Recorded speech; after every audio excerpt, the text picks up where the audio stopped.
個案，一宗就係德福花園嘅5屍案，一個風水師李育輝先生殺咗5個女士之後走咗返大陸，然之後被逮捕兼處決，以及張子強喺香港涉嫌綁架之後咧，並且囤積軍火走咗返大陸，亦都係俾內地係逮捕咧被處決。當時立法會咧係非常之係震驚，係要求特區政府咧盡快同內地傾刑事司法互助嘅。咁我手上有啲文件喺度譬如話記得1998年嘅12月3號，當時我係擔任保安局局長啦，我係向立法會保安事務委員會交代，就係要與內地定明安排咁咧就係當然都係承諾所有安排都好似今時今日特區政府咁啦，要符合雙重犯罪啊、指定罪行啊、不得再移交第三國家嘅保障啊、死刑啊，以及一般豁免涉及政治罪行同政治迫害嘅保障。並且咧第10段呢個文件講到明，鑑於公眾對近日張子強和李育輝等案件嘅關注，亦正如政務司司長所承諾。當時嘅政務司司長係陳方安生主席。政府會盡快加快工作，以期早日與內地就此重要事項達成協議。1998年11月23號出嘅文件。在此以前呢，係李柱銘先生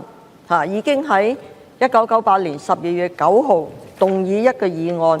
李柱銘議員嘅議案就係話，由於2名富商在香港特別行政區被綁架及德福花園5屍命案均在內地法院以中華人民共和國刑法審理，引起港人極大關注，但特區政府卻未盡全力爭取在特區境內涉嫌犯法嘅人士交還特區審理，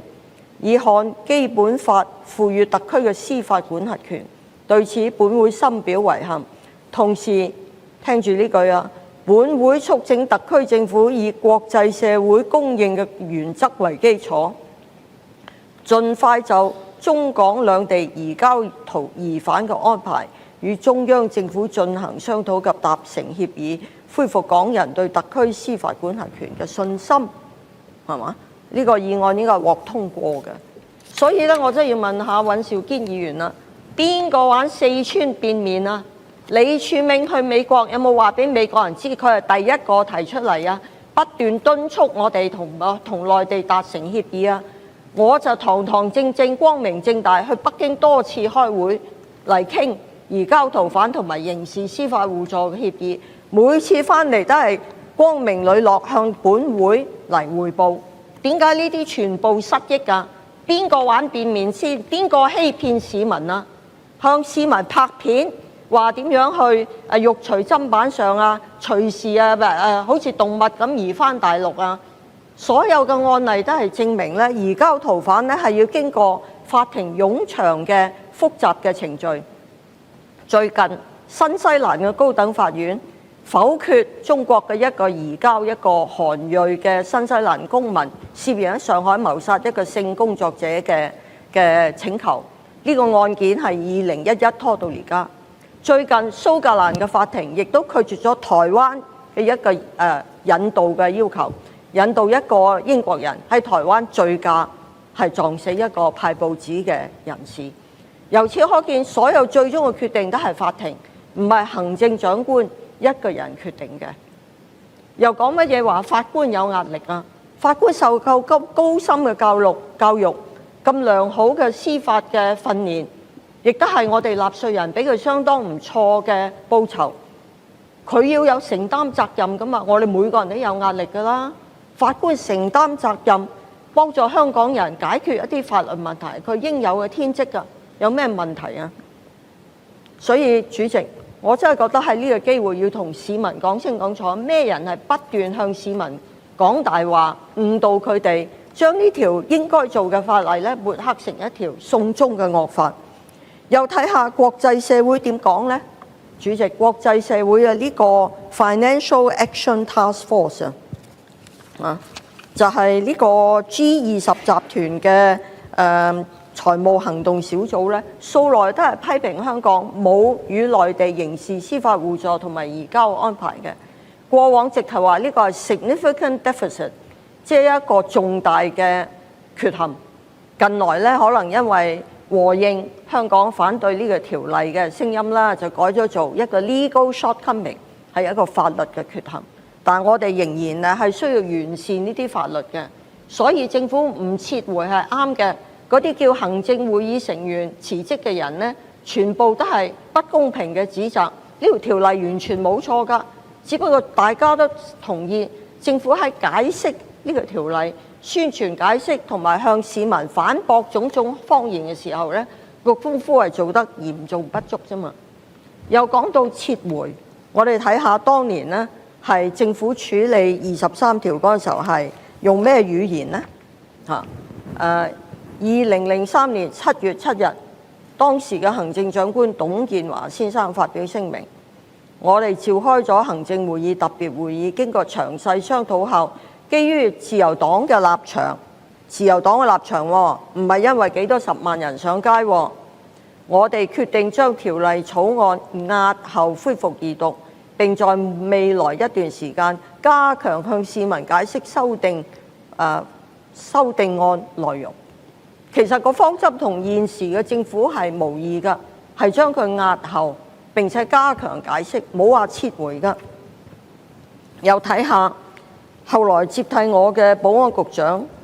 李少光先生，佢點樣向去內務委員會周梁淑怡議員講呢？佢接任之後2003年10月2日呢，亦都係咁講嘅。我在程序上落實前文所提及行政長官會同行政會議嘅決定，我現確認不擬根據議事規則第54(5) 條發出預告，以在本屆立法會任期內恢復該草案嘅二讀辯論。草案因此會根據議事規則第11條4及立法會條例第542章第9.4條，在本屆立法會任期完結時失效，即係同而家特區政府講法一樣，繼續諮詢開放式嘅諮詢去解釋呢條條例，冇時間表，唔發出預告恢復二讀，有呢條條例自然死亡。實質上等同係唔會再推，等同撤回㗎啦。咁點解當年又唔嘈要撤回呢？主席、代理主席、女士，今日啲人呢堅持要求撤回呢，根本別有用心嘅，係揾啲理由呢不斷去衝擊政府部門。除咗衝擊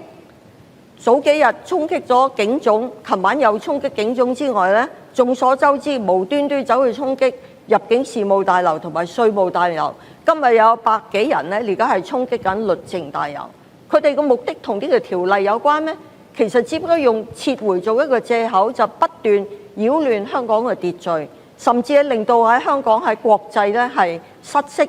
令到國際社會包括好多想嚟香港做生意、想嚟香港遊覽嘅人呢，認為香港係一個唔安全嘅城市。佢哋嘅用心真係非常惡毒，撤回只不過一個藉口啫嘛。叫律政司落台亦都係一個藉口嚟嘅啫嘛。律政司落台咁咪叫成個特區政府總辭咯。所有支持過呢個條例嘅行政會議成員、立法會議員，你哋冚唪唥總辭，不如俾泛民、俾黃之鋒接手啦。呢個就係佢最終嘅目的啫嘛。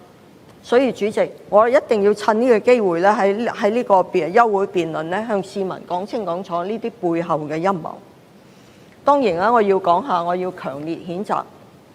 近日呢啲嘅示威人士咧，係衝擊警察總部。過去呢2週咧，有大量嘅市民和平嘅遊行咧，係充分彰顯香港嘅人權有高度嘅自由同埋人權咧，係得到高度嘅保障，係我哋香港人引以為榮嘅。但喺呢啲和平嘅示威遊行之後咧，就時不時有啲不法之徒聚眾走去衝擊政府嘅部門，特別係衝擊警隊。佢哋嘅用心亦都非常惡毒嘅，因為佢哋知道警隊咧就係維護香港嘅治安、維護香港嘅秩序最重要嘅一個支柱。佢佢哋要不斷打擊警隊嘅士氣，將佢哋嘅侵犯佢哋嘅私隱網上起底、網上嘅欺凌。我特別震驚咧，就喺電視睇到琴晚嘅畫面，佢哋有大批市民咧，據說近1萬人喺愛丁堡廣場和平集會之後咧，我琴晚經過咧，係親眼見到好多着黑衣嘅人士走入地鐵站，原來佢哋走去軍器廠街咧，就包圍警隊。我見到一位好勇敢上班嘅警員咧，佢冇戴口罩、冇戴眼罩，光明正大咁上班，竟然俾人追打，但佢都無畏無懼，係直視呢啲示威者。其實呢啲咁嘅人士咧，佢已經觸犯多項嘅刑事罪行，包括襲警啦、非法集會啦、刑事毀壞啦。警方係應該對佢哋繩之於法，唔可以話你聲大你人多就要求特赦、要求釋放。我特別震驚嘅代理主席女士，點解會有一位前政務司長會講呢啲咁嘅特赦釋放佢哋呢啲衝擊法治嘅言論呢？我哋已經有一位前同事余黎青萍女士佢用英文係作咗一段好感人嘅語言喺我哋前政務官嘅圈裏面流傳。佢係 disgusted 佢話佢 disgusted by 呢位前同事陳方安生嘅所作所為。我亦都 disgusted by 民主黨嘅變面同埋佢哋嘅謊言。李柱銘走去美國告狀，有冇話俾人知佢係第一個要求我哋早日同內地完成達至呢個刑事司法互助同埋移交逃犯嘅協議呢？呢啲真相應該話俾市民知。呢啲近日呢啲咁嘅示威者